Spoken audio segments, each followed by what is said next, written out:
In the wake of Pancake Day, we're celebrating a flipping good week here at Hollywood PR, you better believe it. Firstly, we whisked up a storm of coverage for our client Invest in Perth by announcing that its £5 million food and drink park, which could support 400 specialist jobs in the Scottish heartland, is now open for business. This proved a real tasty morsel for the media, not least because 2015 is Scotland's year of food and drink. The result was great features in the Scotsman, the National and the Courier, three of the country's most influential quality titles, ensuring news of the opening reached just the right audience.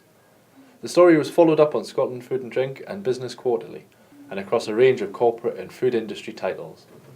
Be sure to subscribe to the Priority List, our weekly newsletter, because next week's edition will include a more in-depth look at the successful PR launch of this specialised park, which will create a hub for the hugely vibrant Scottish food and drink industry.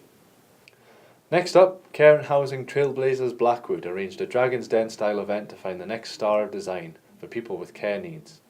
Keen inventors and students pitched to an esteemed panel, with entries coming in from as far afield as the US. Last year's winner went on to design a trike, which was then used in army rehabilitation centres, meaning when this year's winner is announced, they will be in some brilliant company.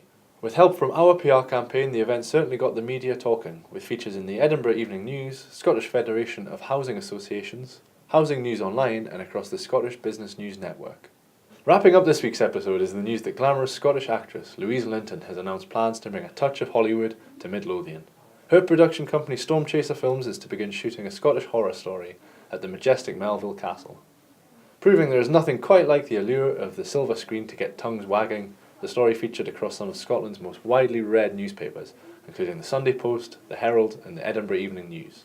That's all for now, but make sure you are connected with us on Facebook, Twitter, LinkedIn, Google+, Pinterest, and Instagram to keep up to date on all the latest at our Edinburgh PR agency. At Hollywood PR, we believe that finding and sharing our client stories on paper, online, and on air increase the bottom line while making better places to work.